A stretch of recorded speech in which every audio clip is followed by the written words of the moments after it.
I can't breathe. Hey there, guys.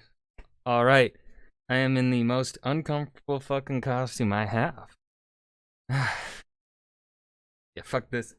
Today we are watching the Halloween special of Frankenstein. Oh my god, I fucking. Anyways, I'm Spider-Man. I'm Peter. No, hi, I'm Peter Parker. Anyways, fuck. Okay. Okay. Oh, this is so stupid. We're rolling with it. All right. I hate the look at this little chest bump here. This is what you get for buying a super cheap costume. This thing was like $40, if that, maybe 30. I don't remember. But yeah, today we're watching the Halloween special on Frankenstein. Before we dive in, though, make sure you go and check out the links in the description box below. I would love it if you joined the Discord and followed me over at Twitch. I will not be putting that fucking mask back on. So, if anyone wants the mask back on, go fuck yourself. Yeah, let's just go ahead and dive right in so that I can get out of this costume as soon as possible because it's a pain in the ass to put on because it zips up in the back. And my arms are not that flexible. There are three classic monsters people generally think of when they think of Halloween. The first is vampires, who, despite having their image revamped in a more heroic direction in recent years, have still managed to retain their whole creature of the night vibe. The second is werewolves or wolfmen, who don't quite have the same pervasive evilness as vampires, but still make a good scary costume. And the third is Frankenstein, or Never the heard more of him. accurate Frankenstein's monster. Now, one of these things is not like the other. Vampires and werewolves are groups, but Frankenstein's monster is an individual. Not only that, but vampires and werewolves have at least centuries of mythos supporting them. Werewolves as benevolent witch and demon hunters date back at least to the 1600s, and vampires as a catch-all blanket term for the living dead go back way farther than that. Frankenstein is one book from the 1800s, so how did it become so intrinsic to the modern notion of horror that its eponymous creature Because Mary Shelley can write a fucking banger, that's why. has appeared with things as enormous and primeval as vampires and werewolves? Well, for one thing, it's a really good book. Frankenstein, written by Mary Shelley when she was just 18, is considered one of No fuck, she wrote that when she was fucking 18. Okay. Show off. the first science fiction stories, and argued by some to be the first due to its actual focus on science and scientific progress. Victor Frankenstein is a haunting examination of the maniacal fanaticism felt by those who thirst for knowledge and the lengths that someone can be driven to in their pursuit of that goal, while Frankenstein's monster is a tragic examination of the inhumane results of science taken too far without discipline or consideration for consequences. Also, it got turned into a couple early horror movies, which probably helped. So our story begins in a way that has nothing to do with Victor Frankenstein or his monster in a ship heading to the North Pole. The captain is one Robert Walton, and the Dear sis, sky's going crazy. Lol. Still not dead, by the way. framing sequence for the story is that Robert is writing letters to his sister back home describing the progress of his expedition. See, Robert has been Adventure! Caution? Caution to the wind, my dear chap. seized by the thirst for discovery, and as I will be doing a very stereotypical British accent. a result has embarked on this highly dangerous expedition into uncharted territories for the betterment of knowledge as a whole. Hey look, literary parallels to our protagonist's personal journey and subsequent downfall. Or no, wait, that's just Victor Frankenstein, frozen and emaciated on a nearby iceberg. So Robert brings him on board, and Victor What on earth are you doing this far north? It's a long, highly compelling story with no heroes. Bottom line is, I'm chasing a dude. explains that he's up here because he's been chasing someone. Now some of the ship's crew We saw a dude. Big one. Sounds about right, dear chap. saw a dog sled in the distance earlier that day, who Victor says is almost certainly the guy he's talking about. Then, as Robert So here's the long version of my tragic life story. Margaret's gonna love this. helpfully transcribes the whole novel to send to his sister, Victor proceeds to tell him his entire life story to explain how he got where he is today. So Victor starts at the very beginning with a long explanation of how his parents met and how he, their eldest child, got to travel the world with them from an early age. One day, while his parents were visiting Gasp! some local poor people, they spotted a little girl who was way prettier and blonder than everyone she lived with, and her poor person Excuse me, where did you acquire that blonde child? Ah, good eye, ma'am. Elizabeth's not naturally poor. family explained that her name was Elizabeth and she was a noble-born orphan they'd taken in before they got poor. Victor's parents Can we have her? I'd say that's for the best. She's definitely more of an indoor kid. Oh, and she only eats dry food. What the fuck is happening? and Elizabeth's foster parents collectively decide that she's way too beautiful and pure to be stuck living in poverty, so Victor's parents adopt her. Yeah, just screw all those other poor kids that aren't blonde-haired little cherubs. So that's how Victor acquires his childhood sweetheart / adopted sister, Elizabeth. Oh.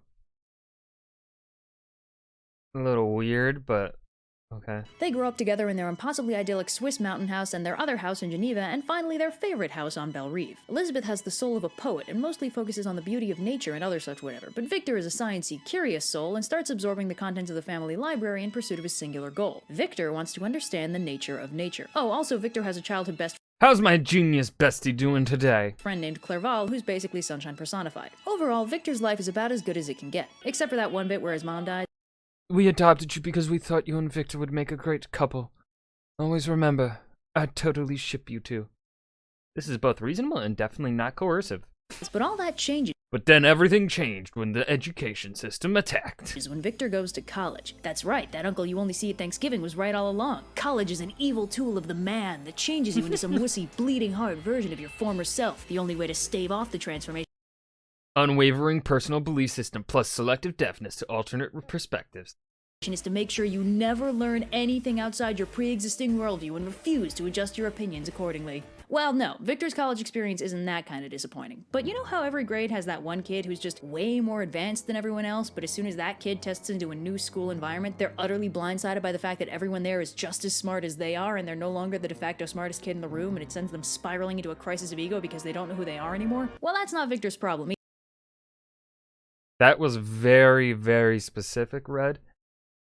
Are you good? Are you okay? That was very, very, that seemed a bit personal, even. Either. Victor's problem is that as soon as he gets to college, that whole thirst for knowledge thing spirals out of control. With the help of a professor, Victor absorbs every physical science he can find, along with a healthy dose of mathematics, and spends 2 years straight making way more progress than anyone else in his classes. This is also around the time that Victor It's time for stoic, Byronic contemplation. Words that I do not understand. starts thinking about life. Not in a classic, I'm a third year and what am I doing with my life sort of way, but in a what is life and how can I create it sort of way. You know, normal science stuff. Yeah. So Victor decides to And now the secret oh. And now I shall unearth the secret to life itself. figure out how to create and give life, which he does in the space of 5 sentences. So, you know, create and give life, which he does in the space Behold, I have unearthed the secret to granting life in a non-standard manner. of 5 sentences. So, you know, normal science stuff. Anyway, now that Victor's figured out the trick to reanimating the dead, which, side note, he never tells us how to do, meaning the movies had to make up that lightning thing on their own, Victor decides he wants to I know exactly what to do with this discovery. make a man. So Victor casually repurposes his room into a human assembling station, raids a truly staggering number of graveyards, and sets about assembling his creation. This ambitious project takes him through most of a year, during which time he throws himself totally into his work, neglects his own health, and wastes away to an emaciated shadow of his former self, driven only by his burning desire to progress. Which is actually fairly normal for college. Finally, November rolls around and Rise, my creation!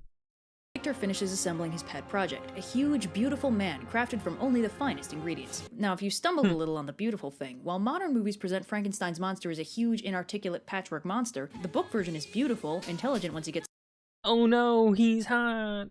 some learning in him, and his only fault is that his eyes are creepy, and he's a little viscerally disturbing to look at. In fact, his eyes are so creepy that as soon as Victor animates him, he freaks out, declares the experiment a failure, and storms off to take a nap. After some horribly symbolic nightmares, he wakes up to find the monster staring down at him, freaks out all over again, and books it out into the night. Because nothing says responsible science parent like abandoning your new creation to the elements 5 minutes after his creation because you didn't get his eye color right. Luckily for Victor, shortly Victor, buddy, you look like hell. Why did I go that? I don't know. Clerval, I just gazed into the abyss. Also, why are you here? thereafter, he's found by his childhood friend Clerval, who came to check up on him because his family was Dude, we thought you were dead or something. In a way, aren't we all dead? worried that they hadn't heard from him in 3 years. In case it wasn't already obvious, Victor is kind of a self-absorbed jerk. Anyway, together they Why are we sneaking into your own apartment? head back to Victor's apartment, and Victor finds that, conveniently, the monster is up and This is one empty apartment. Empty? vanished. Instead of pondering the obviously sinister implications of this, Victor celebrates the convenient disappearance of his greatest failure by passing out and forcing Clerval to nurse him Don't you have anything but cup ramen?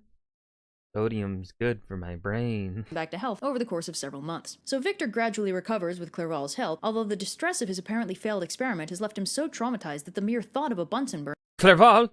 On my way, buddy. Is enough to send him fainting into the nearest pile of cushions faster than you can say consumption-riddled Victorian ingenue. After Huh? Come back, bro. Are you dead or something? receiving a letter from Elizabeth asking him to return home, Victor decides he's officially had enough of college, and he and Clerval prepare to return home to Geneva. Unfortunately, they're delayed So we're gonna be delayed.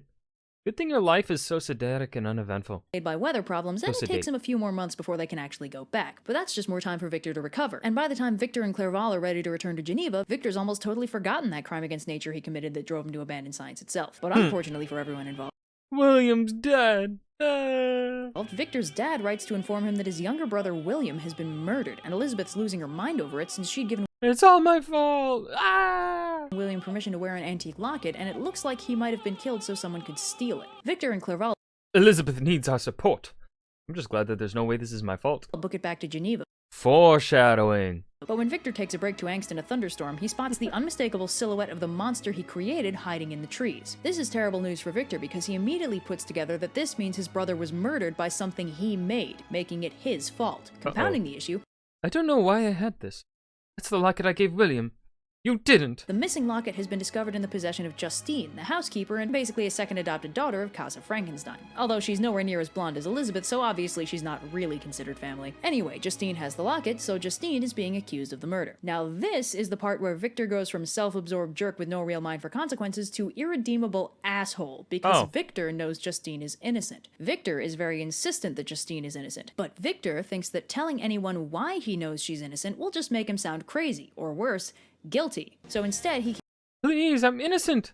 Oh, really? Any evidence? keeps his mouth shut through the entire trial. Justine's false Why did you confess you're innocent? What choice do I have? They already decided I was guilty. confession, the guilty The verdict is in. You are super guilty. Open and shut. verdict, and the execution, all because he didn't want to own up to his own responsibility and potentially face consequences for his actions or people thinking he might be crazy. So that's Fucking 2 dick. deaths on Victor's hands right now, but it's okay because he's a handsome, tortured genius or something. Also, Elizabeth has a full-on existential crisis and can no longer recognize the beauty in a world that let her basically sister die so cruelly. Obviously, this makes My life sure is hard. Victor feel really bad, which is clearly the most important part of this situation. Victor decides that the only solution is to hike his feelings away, so he books it out to Mont Blanc for a little nature therapy. Unfortunately, his nature Greetings. therapy is interrupted by his crime against nature, as Frankenstein's monster I am sure you have questions.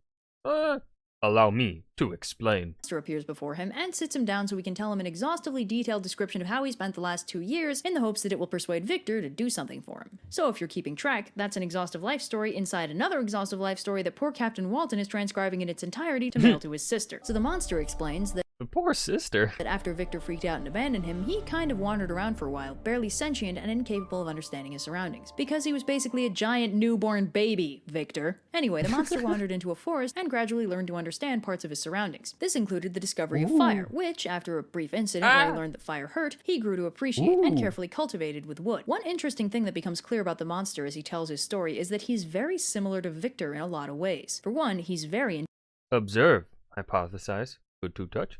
Test. intelligent, and like Victor, operates by way of the scientific method. Observe, hypothesize, test, repeat. This is how he figures out fire, cooking, and eventually language, although that comes later. See, the monster eventually starts running low on food, and strikes out in search of greener pastures, which leads him to find first a shed, and then an entire village. Unfortunately, he observes that the average response to his presence is screaming, occasionally supplemented by throwing rocks, so he learns to avoid major residential areas, and instead hides in a low shelter built off of a cottage. As it turns out, this cottage Come on, Dad.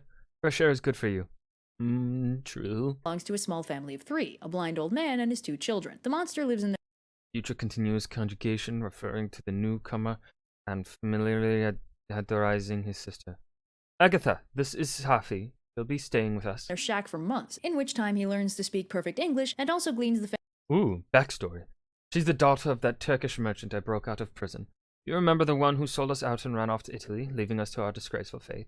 Oh yeah, nice to see you again. family's entire soap opera life story, which he helpfully recounts, making this an exhaustive life story in another exhaustive life story in still yet another exhaustive life story. Suffice to say, it's exhausting. Also, someone conveniently drops a bunch of thematically appropriate books nearby, so the monster gets a hold of Huh. My creator is not so great. Paradise Lost, and like literally everybody else, relates to the protagonist. But in this case, it's meant to be like poignant and tragic, not edgy and dark. Anyway, the most Your language lessons are really paying off. Yes. The important thing that the monster learns from this experience is not good farming practice or even the English language, it's that he's desperately lonely for the kind of family dynamic he's observing, so he decides to try something. The old man in the house is blind, meaning he won't be able to see the monster, so the monster waits for the other members of the household to leave, then knocks on the door and hangs out with the old Your accent is familiar. Are you from around here? Nope, but I did grow up here. dude for a while, until he gets too I'm so lonely. I never asked to be made. Dad? Whose voice is that? clingy, the others come back, and he gets chased out into the night again. The family moves out, and the monster burns down their house in retribution. Hold on. That was a sequence of events, and then we went from 0 to 100 really fucking fast. I understand being upset that they chased you out, but to kill them, even the nice old man? Not cool. Then, after a pleasant misadventure What's the point of being a monster if I'm not even bulletproof? where he gets shot, the monster stumbles You, sir, are ugly and therefore morally reprehensible. I don't even know you, kid. on none other than William Frankenstein, who made the mistake I am William Frankenstein. Have no need of personal connections before making biting personal judgment. Oh, my mistake. of revealing his family name, leading the monster to kill him. I See, do the know motivator you. there is that so far the monster has basically only ever been abused, mistreated, and abandoned. So when faced with the overwhelming cruelty of a world he can't change, he finds ways to lash out at it, and comforts himself with the knowledge that he's not entirely helpless, since he does have the power to hurt the people who hurt him. So yeah, he kills And then I killed your brother and framed your housekeeper. Moving on. William, frames Justine, and that brings us to the present, where the monster has a request. See, all he really You made me alone. Make it right. wants is to not be alone, so he asks Victor to make him a bride. Obviously, Victor refuses, I would never... I am your responsibility, Dad. This is on you. but the monster points out that he's only a jerk because Victor created him, abandoned him, and left him all alone in a world that only knows how to hate and fear him. If he makes him a girlfriend, I am alone and you made me like this. Fix that and I'll have no reason to hurt you. someone like him who'll be able to understand him, he'll have no more reason to be evil. Also, if Victor doesn't, he'll And if you don't, I will kill everyone you love. Fine. Thanks, Dad. murder his friends and family and frame him for the crime. Thoroughly persuaded, Victor returns home and begins preparing for Crimes Against Nature 2, Electric Boogaloo, but not before he gets At least we have each other. I'm going to Scotland for several months. engaged to Elizabeth at the request of his aging father. So Victor heads off to England, accompanied by perpetual sunshine friend Clerval, and while Clerval goes full tourist, Victor prepares to recreate the biggest mistake of his life, but with boobs this time. So Victor Nice. leaves Clerval doing the Scotland tourist circuit and heads for the Orkneys, a suitably miserable area for him to mope and do science. But as he progresses, he realizes something that few authors seem to have internalized, that just dropping a girlfriend in front of a guy won't actually guarantee that they'll get along. This suggests the worrying possibility I'm alone and friend-zoned. I'm alone and this creep thinks I owe him sex. of two angry loner monsters rather than one. Or even worse, they might get along too well and create a super race of monsters together. Now, while this is a medically You can just not put her reproductive organs in. There's no time. solvable problem, Victor is too busy freaking out to remember his training, so he instead opts to do the much more rational thing and destroy the unfinished lady monster. Obviously, this pisses off the monster, who Yo, what the hell, man? You didn't need to be reproduction capable. Only a fool makes a monster you cannot fuck. ominously promises Victor that he'll be with him on his You have taken my bride and my future from me, so I'll be seeing you on your wedding night. wedding night. Victor, being both an egotist and sorely lacking in imagination, interprets this to mean that the I can draw only one possible interpretation from this threat. monster will kill him after he's gotten married to Elizabeth, rather than the much more reasonable assumption that the monster intends to start making good on his promise to murder everyone Victor's ever loved. But Victor puts two and two Sir, you're super under arrest. together when Clerval turns up dead the next morning with Victor as the prime suspect. Victor immediately falls into a 2-month-long angst coma, seriously inconveniencing the jail, and when he wakes up, he And here's proof that my son was not on the mainland at the time of the murder. Works for me. Everything I touch dies. gets acquitted, and his father arrives to take him home so he can finally marry Elizabeth, which is a very Come on, son. Let's get you happily married. Splendid idea. good idea that definitely won't have repercussions. Victor's hopeful that marrying Elizabeth will be able to pull him out of his perpetual funk, which is obviously yet more reason not to worry at all that something bad might happen to anyone but Victor, because that would require that he think about someone other than himself for 2 seconds, which obviously is beyond even as great a scientific mind as his. So Victor and Elizabeth I'm gonna make sure nothing kills me, BRB.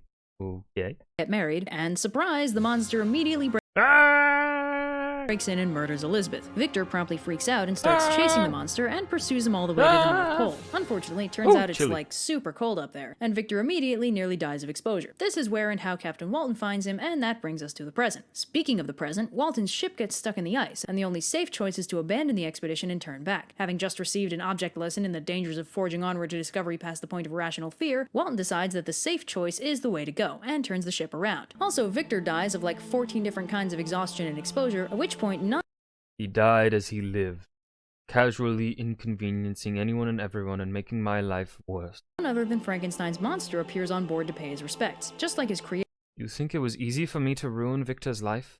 I'm not a monster. I have feelings too. Yeah, I'm sure Clerval would be so sympathetic. The monster spends an inordinate amount of time waxing eloquent about how all that horrible stuff he did really hurt him, and isn't that the important thing to consider right now? Anyway, the monster Yeah, I'm gonna go rid the world of my abominable existence. Huh? tells Walton that he's going to off himself, jumps out the boat window, and vanishes into the snow. So the moral of this story is don't be an asshole. Or if you have to be an asshole, at least don't play God and create more assholes. Victor is a fascinatingly terrible person, and yet the story is still incredibly impactful when you read it from his point of view. Sure. He's not a relatable protagonist, wealthy, brilliant to an inhuman degree, etc., but we can still understand him in a lot of his struggles. Fair. Although his constant inner monologue of, oh, this bad thing I did had consequences, woe is me, can get a little exhausting after a while. Facts. Notable things everybody forgets. Victor is not a doctor, he is in fact a college dropout. The monster is not just a mindless beast or a misunderstood antihero. He's cruel and calculating, and even though the world shaped his malevolent persona, he still did all the evil stuff he did with the knowledge that it was evil. Elizabeth and the monster's unnamed bride are totally separate characters. Elizabeth doesn't get resurrected or stitched up or anything, she's just dead. The bride of Frankenstein never comes to life, although now that I think about it, making her also Elizabeth is a clever play on the two possible interpretations of Bride of Frankenstein. Clerval exists and deserved better. I agree. Victor, oh my god, there's so much. Victor spends about 90% of this book gradually wasting away from stress and misery, almost all of it being directly or indirectly self-inflicted. Facts. It's not entirely clear why this book is also called The Modern Prometheus. Prometheus did mythologically create humanity, but he wasn't as big of a jerk about it. Fair. Maybe Victor is the modern Prometheus in that instead of being a doting species father who gives his children fire, he's a deadbeat dad whose creation has to discover the wonders of fire all on his own. Yeah, sounds about right. The monster has no name but does say at one point, I ought to be thy Adam, referring to his creation at Victor's hand mirroring that of Adam by God. Thus, most people who give his character the urban fantasy treatment call him Adam. Yeah, that makes sense. Oh my god. Fun fact, for any fans of gargoyles, and if you've never seen the show, give it a look. The trope of the inhuman monster befriending a blind man unaware of his appearance probably originated here. Although, seriously, when it happens in the show, it goes a lot better than it does in this book. Oh my, there's more! Neither Victor nor the monster have the moral high ground, but they do both manage to be sympathetic. Victor from the angle that the consequences he is facing are unbelievably tragic, and the fact that they're all his fault make it feel worse. And the monster from the angle that his entire existence has been incredibly terrible and scarring, and his desire to lash out and tear down the world that refused to accept him is understandable, if unconscionable. And that was the Halloween special Frankenstein by Overly Sarcastic Productions. I hope you guys enjoyed. You enjoyed the costume. You really can't see much of, but also if I stand up, it's a form-fitting costume. So, I will not be standing up. It is so uncomfortable. This is not a comfortable costume. I don't understand how people can actually, like, wear this. Like, I have a shirt underneath this right now. Like, just a regular t-shirt. But, like, it's just uncomfortable. It's uncomfortable. Like, actually, I mean, it's cold. It's fucking, like, this doesn't keep you warm. This is, like, this is a thin fucking stretchy material. Look at this. Yeah, it sucks. Anyways, Halloween special Frankenstein. I hope you guys enjoyed. Please share this because this costume took 5 minutes, like 5+ minutes to get into because again, it, you know, it zips up in the back and now I'm going to have to figure out a way to get out of it without breaking my shoulders. So please watch this on repeat, share this video and like it, subscribe, do all the fancy stuff. I will see you guys in the next video. Peace.